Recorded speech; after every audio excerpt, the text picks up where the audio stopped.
Boas, meus amigos, bem-vindos a mais um vídeo.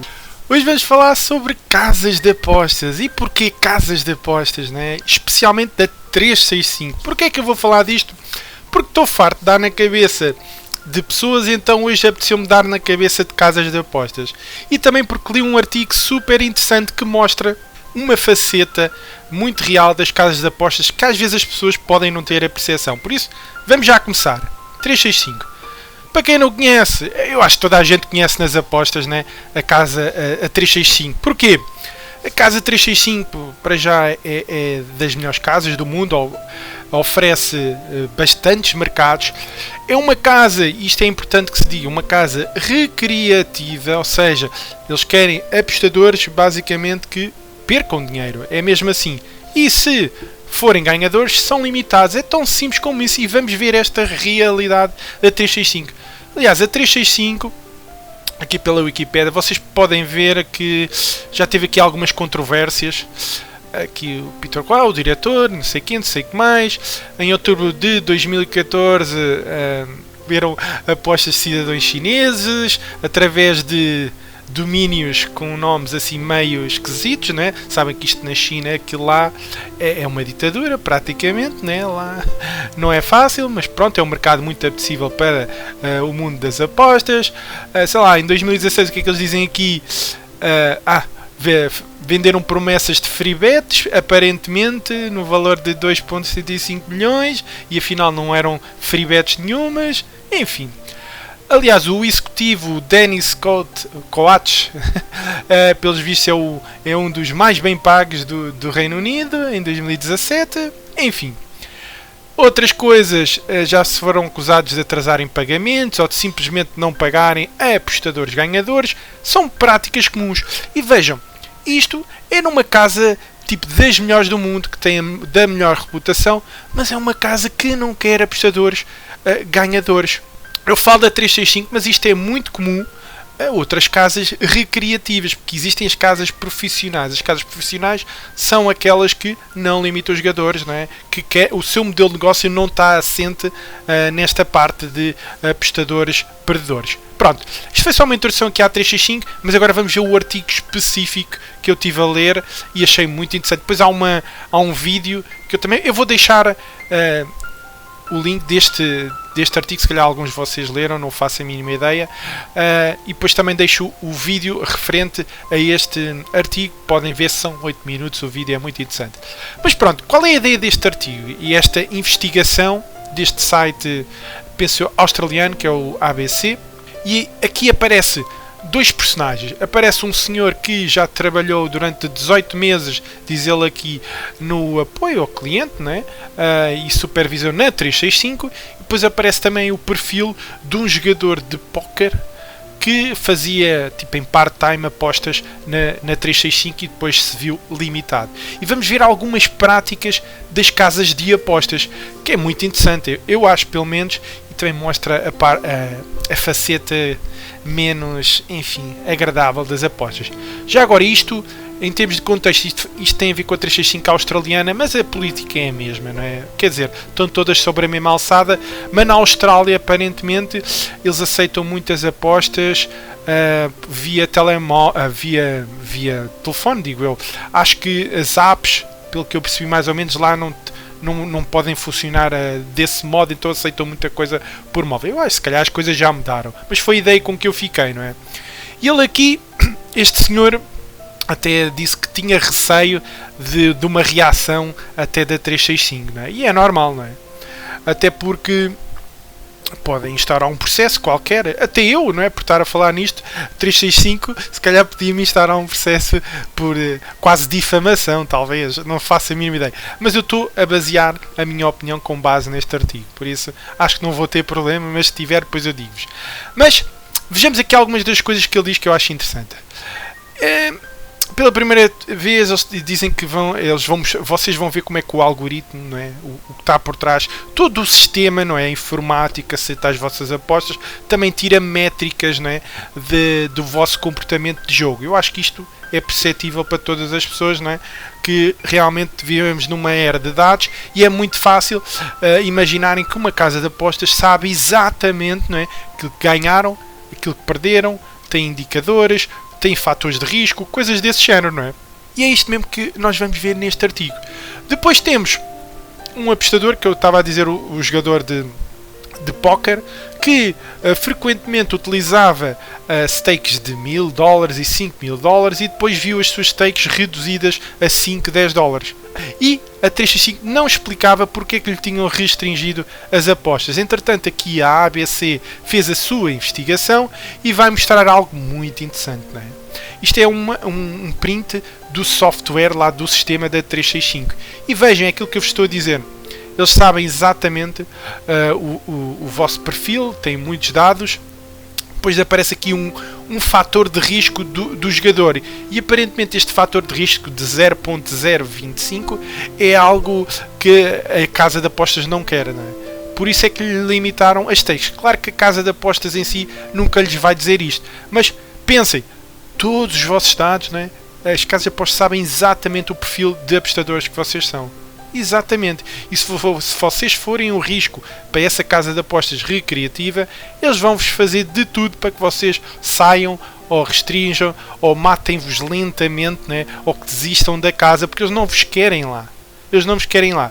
E é muito interessante este artigo, porquê? Porque a B365, quando foi criada, dizem eles aqui, foi pioneira neste tipo de estratégias. E depois as casas antigas viram, então, mas só recebemos aqui os apostadores ganhadores, o que é que se passa aqui, não é? Não, depois perceberam que a 365 estava a fazer isso e então as outras casas recreativas começaram a imitar esse modelo de negócio. Então, neste momento, temos dois modelos de negócio.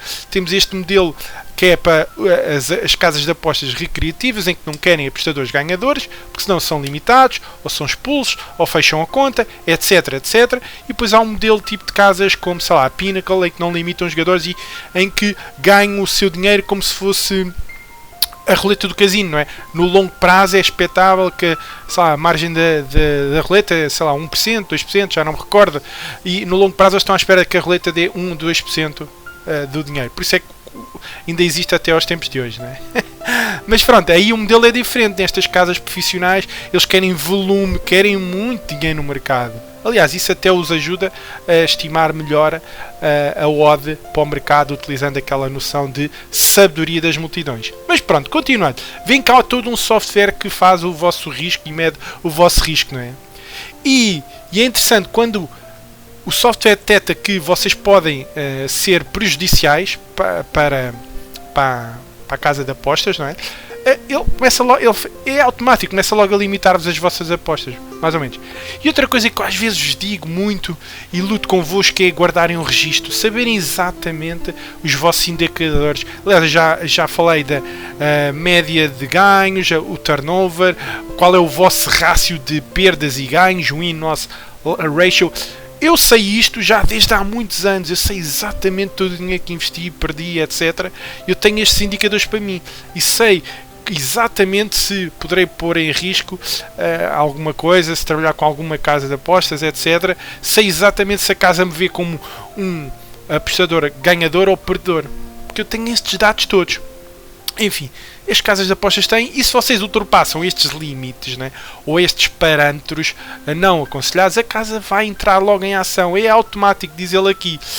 If you win, the algorithm kicks in and stops you from being able to bet any significant amount of money. Se vocês começarem a ganhar, então o algoritmo entra em ação e restringe logo a vossa aposta. Isto são práticas comuns, não se enganem, né? Muitos de vocês se calhar já foram limitados, outros nem por isso, né? Até acaba por ser motivo de orgulho. Se foram limitados é porque estavam a dar prejuízo à casa de apostas, né? Mas realmente é impressionante, não é? E vejam que a 365 é uma casa enorme. Ou seja, as tolerâncias para aceitar perdas se calhar são mais elevadas, não é? O que é que eu quero dizer com isto? Por exemplo, se calhar, eles podem, para um jogador, podem ter uma margem, olha, este jogador pode nos dar um prejuízo, sei lá, 10 mil euros, por exemplo. Mas se começarmos a dar mais do que 10 mil euros, vamos começar a restringir, que é para terem ali uma espécie de variância, né, e que possa apanhar uma má sucessão, mas também depois uma boa sucessão se ele começar a perder. Agora imaginem, isto é uma política de uma casa dita das melhores do mundo. O que é que acham que acontece em casas recreativas com menos poder financeiro? Estes limites, estes tipos de softwares vão ser mais restritos. Ou seja, não é de estranhar, se calhar, por exemplo, em Portugal, né, que algumas casas tipo BetPT, sei lá, BetClicks, não faço a mínima ideia, mas que se vocês, as outras já são tão más, mas se porventura começarem a ganhar dinheiro, se calhar alguns de vocês são logo limitados, não é preciso muitas apostas. Eu pelo menos às vezes vejo algumas histórias dessas, não sei se são verdade ou mentira, mas não me estranha, né, que realmente sejam limitados, porque aí os limites destes parâmetros configuráveis para a casa de apostas de risco do jogador é realmente, podem ser bastante reduzidos. Enfim, mas continuando aqui, lá está. E este algoritmo aplica-se também, isto é outra coisa, não só aos vencedores, mas também aos perdedores. E isto é muito comum. Se vocês forem um apostador perdedor, não sei se já repararam nisso ou não, mas é bastante provável que recebam mais e-mails da casa de apostas com bónus, com ofertas, com etc, para vocês voltarem, para haver um incentivo, porque eles querem vos manter na casa de apostas. Eles querem que vocês continuem a perder dinheiro, percebem? Por isso, não se admirem com estas táticas assim das casas de apostas, que eu acho incrível, né? E claro, se depois quando voltam começarem a ser ganhadores, depois perdem, depois eles limitam, não é? Isso é normal, não é? Porque às vezes as pessoas depois lá aprendem, não é? Portanto, eles dizem aqui, não é? Era aquilo que eu estava a dizer, a Bet365 foi pioneira quase na maximização dos lucros. Porque eles realmente não querem apostadores vencedores. Eles querem pessoas que percam dinheiro. E aqui é um ponto interessante, não é? Eu acho... Agora, ouçam-me com atenção. Eu às vezes vejo aí profissionais, pseudo-profissionais. Isto se calhar é mais para os brasileiros. Porque em Portugal a Bet365 não pode operar, não é? Como sabem. Não tem licença para operar no nosso mercado. E o nosso mercado também não é relevante para eles. Mas, por exemplo, no Brasil, eu vejo muitos gurus da 365, não é? Vejam lá se isto faz sentido. Então, se é uma casa de apostas que não quer apostadores lucrativos, por que raio é que hão de manter uma pessoa que lhes dá prejuízo no longo prazo? No curto prazo, se calhar podem não manter, mas no longo prazo faz sentido a casa de apostas deixar esse jogador lá, se ele realmente está a fazer dinheiro? É esta a questão que eu vos faço. Porquê que ele haveria de ter um tratamento especial? É porquê? Porque traz muitas afiliações, tem um tratamento especial porque é um parceiro, ou seja, não se importam de perder porque ele traz muitos... Não sei, talvez, eu não estou dentro do assunto, não é? Não pratico esse tipo de coisas, mas a questão é, será que é mesmo profissional? É porque no longo prazo, se fosse realmente um profissional ganhador, a casa teria de o limitar. Não faz sentido, é política da 365 limitar este tipo de jogadores, percebem? Enfim, mas fica aqui a questão no ar, deixa ao vosso critério, não é? Deixa ao vosso critério. E quem diz isto também em Portugal, não é? Não sei se há pseudo-gurus da BetPT, da BetClick ou do Placar, eu sei que há muitos, é? Mas o Placar não limita. Não limita. Enfim, depois digam-me qualquer coisa, deixem os vossos comentários. Vejam, a 365 também tem aqui uma parte que é, eles consideram os apostadores ganhadores como apostadores problemáticos. São consumidores problemáticos.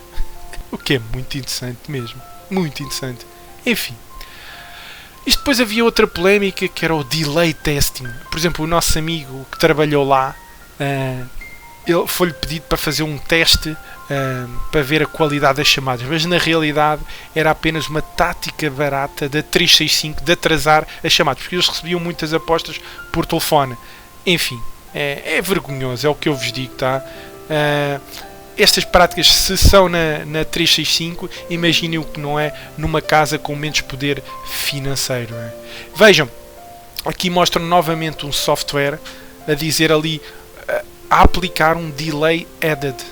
Já viram? Delay added. Ou seja, eles adicionaram propositadamente àquela chamada daquele consumidor que para atrasar a chamada, que é para ele não conseguir pôr a aposta em live em tempo, porque é um grande negócio as apostas em live, ouviram? É mesmo, eles lá ganham muito dinheiro com isto. Enfim, este artigo, depois havia aqui uma parte do regulador, enfim, ele diz que está tudo bem, etc. Aliás, vocês quando se inscrevem numa casa de apostas, depois aceitam os termos e condições e vocês sabem que os termos e condições eles fazem o que querem. Podem fechar sem avisar, podem limitar-vos sem dizer nada. Enfim, a gente aceita aquilo e depois tem que, se formos lucrativos, a gente nem sequer se pode queixar. Será que é uma boa prática? Enfim, eu não sei, não sou especialista no jogo, nem sei muito bem quais são as proteções que nós temos. Aliás, eu vejo por aqui, existe um organismo SRJ, às vezes vejo pessoas a queixarem-se da BetClick, BetPT, etc., que são limitados. Até que ponto depois o nosso regulador pode fazer alguma coisa? Nada, nós aceitamos os termos e condições da casa de apostas. Enfim, estamos numa área em que estamos sempre a perder, basicamente. É só isso que eu sei. Estamos sempre a perder. Será que há apostas? Isto é justo? Às vezes há apostadores que acham que isto é justo, as aplicações, etc. Eu não acho nada justo isto, não é? Estas limitações quando uma pessoa começa a ganhar dinheiro. Enfim, outras coisas interessantes, né? Depois vejam com calma este artigo. Se não quiserem, como eu disse, depois eu deixo o vídeo da 365. Muito interessante, são 8 minutos, vejam, se não quiserem ler, vejam ao menos este vídeo que eu deixei aí. E depois há outras coisas aqui nesta indústria, por exemplo, vejam este site de reviews, Trustpilot. É um site assim mais independente e a maior parte das pessoas que vêm aqui se queixar diz que esta casa é péssima. Porquê? Vejam, eu achei aqui um comentário muito interessante. Porque aqui, este amigo aqui diz que quando estava a perder, fartava-se receber propostas, créditos para voltar, não é? Aquele incentivo para continuares a apostar e a perder dinheiro porque eles sabem que tu és um apostador perdedor. No entanto, ele depois começou a ganhar e foi rapidamente limitado. Enfim, ou seja, isto é normal, mas depois também há este tipo de sites. Diz a 365 é a melhor casa. 5 de 5. É verdade que eles têm muitos mercados, têm muito, se calhar têm qualidade superior, sei lá, uma 188, qualquer coisa deste género, não é? Mas depois a parte mais importante, que é o dinheiro que a gente ganha. Como é que é? Os depósitos, os levantamentos. Nos levantamentos, não é? Até podem ser rápidos, mas quando já têm a conta limitada, pronto, já estão na lista negra. Nunca mais se vão safar disto. Por isso, e estes sites também, que às vezes dão uma grande cotação a uma empresa de casa de apostas, também já sabem que isto depois também é um review, também é para afiliar a casa, não é? É para afiliar as pessoas, como é óbvio, não é? Como é óbvio, isto também é assim que eles ganham dinheiro, não vejo mal nenhum, mas existe muito interesse também às vezes nas próprias casas de apostas estarem bem colocadas no mercado, não é? Porque muitos destes sites trazem muito tráfego para a casa. Enfim, malta, é tudo aqui da casa de apostas da 365. Resumindo, como veem, casas recreativas não são feitas para vocês permanecerem lá se forem lucrativos. Por isso, se conhecem algum guru que é muito lucrativo, por exemplo na 365, eu torço o nariz. Eu não acredito que seja lucrativo no longo prazo, porque a casa não quer apostadores desse género na casa. É política, como vocês viram. E depois, pronto, quando vocês assinam os termos e condições, já sabem que eles podem fazer qualquer coisa, não é? Malta, se gostaram deste vídeo, deixem o vosso like, partilhem. Eu gosto destes assuntos, enfim, é um bocado de drama, mas são coisas que vocês deviam saber. E depois, claro, deixo o meu agradecimento especial aos Patreons que apoiam o meu trabalho e obrigado novamente, sim. Vá, fiquem bem e até ao próximo vídeo. Tchauzão!